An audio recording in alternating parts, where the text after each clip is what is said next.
ఈనాడు ప్రజాప్రతినిధి న్యూస్.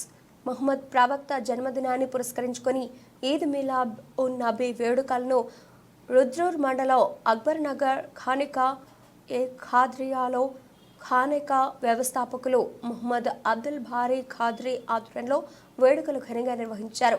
ఈ కార్యక్రమంలో ముహమ్మద్ అబ్దుల్ హాదీ ఖాద్రీ, షేక్ జావీద్ ఖాద్రీ, ముహమ్మద్ ఫహీం ఖాద్రీ, ముహమ్మద్ సుభానీ ఖాద్రీ, ఖలీల్ ఖాన్, వివిధ జిల్లాల నుండి వచ్చిన భక్తులు పాల్గొన్నారు.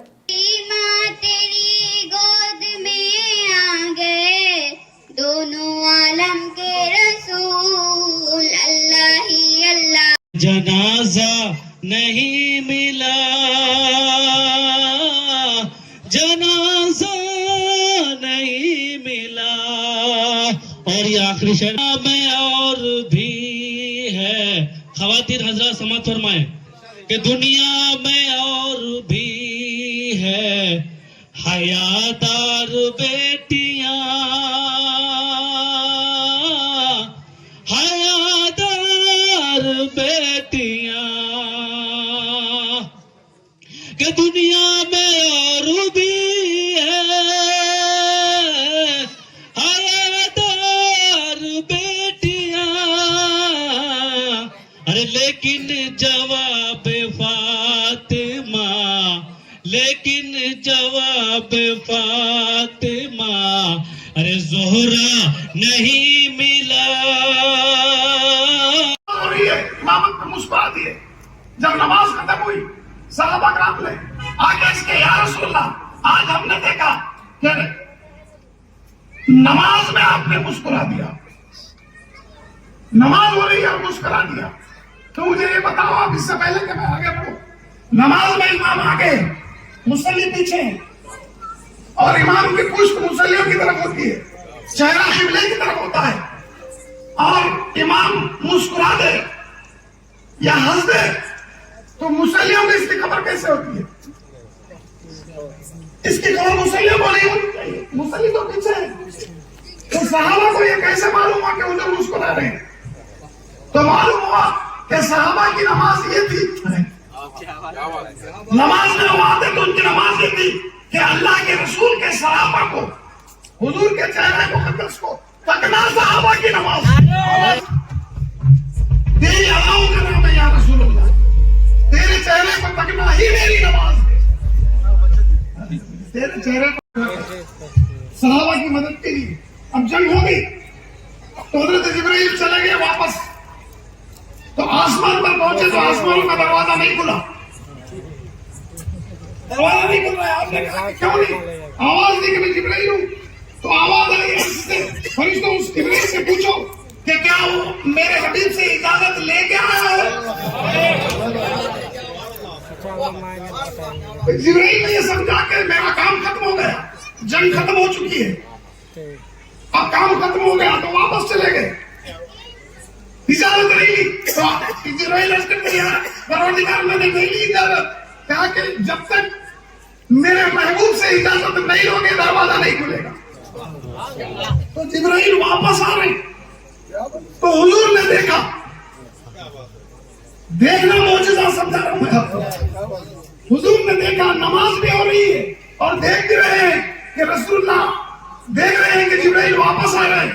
तो हुजूर मुस्कुरा दिए इसलिए कि जिब्राइल पहले ही इजाजत लेता तो दोबारा वापस आने की जरूरत ना हो। ये मेरे हुजूर के देखने की ताकत है, बोलिए देखने की। हुजूर फरमाते हैं कि जिस तरह मैं सामने से देखता हूँ उसी तरह पीछे से भी देखता हूँ। पीछे सफों में 608वीं सफ में किसी एक सहाबी में थोड़ा सा कुछ उनसे फेल हो गया नमाज में, नमाज के बाद फिर अल्लाह के रसूल ने बुलाकर कहा कि तू नमाज को दोहरा ले। तो कहा या रसूलल्लाह नमाज को दोहरा लूंगा, मगर ये आपको खबर कैसे होगी कि ये हरकत तो मैं आपके पीछे कर रहा था? तो रसूलुल्लाह ने इरशाद फरमाया कि सुनो, जिस तरह मैं सामने से देखता हूँ उसी तरह पीछे से भी देखता हूँ। मैं तेरे कपड़े धोता हूँ, मैं दिनों रात तेरी खिदमत में रहता, तू परवरदिगार है, तू कायनात को चला रहा है, दिनों रात तुझसे चलते फिरते हैं, कितना थकता होगा। ये खुद से खुद में कह रहा है, खुद से बातें कर रहा है, बोलिए खुद से बातें, खुद ही को कभी करो खुद से बातें, बड़ा मजा आता है। رات کا اندھیرا ہو, کوئی نہ ہو, تنہا ہو, اور خود اللہ کی ذات میں فنا ہو, اور خود اندر سے ضمیر سے خود کبھی باتیں کر کے دیکھو تو پتا چلتا ہے کہ عشق محبت کس کو بولتے ہیں. یہ اپنی سوچ سے سوچ رہا ہے کہ پروردگار تو تھک گیا ہوگا, تو مل جاتا تو پیر دباتا, تیرے بالوں میں کنگھی کرتا, تجھے تیل لگاتا, تجھے پانی لاتا, تیری جوئیں صاف کرتا. حضرت موسیٰ کلیم اللہ گزر رہے گھروں نے سنا, کہا کہ خبردار تو کیا کہہ رہا ہے. وہ ڈر گیا کہ اللہ کے کلیم ہیں, اللہ کے نبی ہیں. ڈر گیا, کیا کہہ رہا ہے, کہ تو خود سے خود جیسا اللہ کو سمجھتا ہے, اپنے جیسا سمجھتا ہے. ارے وہ جسم جسمانیت سے پاک ہے, وہ پروردگار ہے, وہ جسم نہیں رکھتا. تو نے اپنے جیسا سمجھا تو اس نے کہا کہ ہائے مجھ سے غلطی ہو گئی, میں نے یہ کیا کہہ دیا, شاید مجھ سے گستاخی ہو گئی. رب کی بارگاہ میں ایک ہائے اس نے نکالی, ایک چیخ ماری اور صحرا کی طرف, جنگلوں کی طرف بھاگ گیا. یہ ادھر بھاگا, مولانا روم فرماتے ہیں یہ ادھر بھاگا کہ ادھر اللہ نے حضرت جبرائیل کو وحی دے کے بھیجا. جبرائیل نے آ کے کہا کہ اے کلیم اللہ, اے اللہ کے نبی موسیٰ, اللہ نے تمہیں بھیجا تھا اللہ کے بندوں کو اللہ سے جوڑنے کے لیے. اس کے ادائیں پسند تھی, وہ باتیں میں خوشی سے سن رہا تھا. مجھ کے اس کے ادائیں پسند تھی, تو نے اس کا دل توڑ دیا, تو نے اسے ڈرا دیا, دل توڑ دیا. اچھا اس کو پکڑ اور اس سے کہے کہ اللہ تیری یہی ادائیں سننا چاہتا ہے. بس مجھے یہ بتانا تھا, جہاں سے جو نکلتا ہے وہ لے کے آتا ہے. تو آنے والا توحید لے کے آیا, کہا کہ تو جا, میرا پیغام توحید پر پہنچا, تو میرا پیغام پہنچا اور میں تیرے ڈنکے بجاتا رہوں گا. اور سمجھتے پڑی ہے.